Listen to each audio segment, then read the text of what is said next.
nga pala si Elijah Garcia ng 2B at ito ang aking final examination sa Rizal, no? So it is about ano ang natutunan naming aral mula sa last week na tinalakay ni Sir or sa buhay ni Rizal na hindi pa natatalakay ni Sir, no?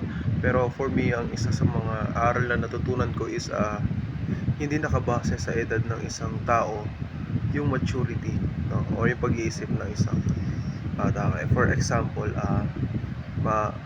in my age, no, I am 20 years old, and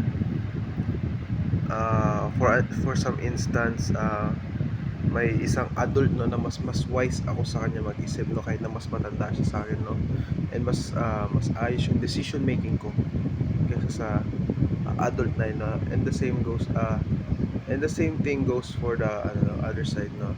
May mga bata din talaga na bata pa rin mag-isip, and may mga matatanda pa rin na mas wise mag-isip, pero gaya nga nasabi ko, hindi nakabase sa edad yung maturity ng isang tao. Kasi for example, may mas bata sa akin na mas wise pa sa akin mag-isip, mo mas matured pa sa akin mag-isip, or may mas bata pa sa adult na yun, no, and mas wise pa mag-isip yung bata kaysa sa adult na yun.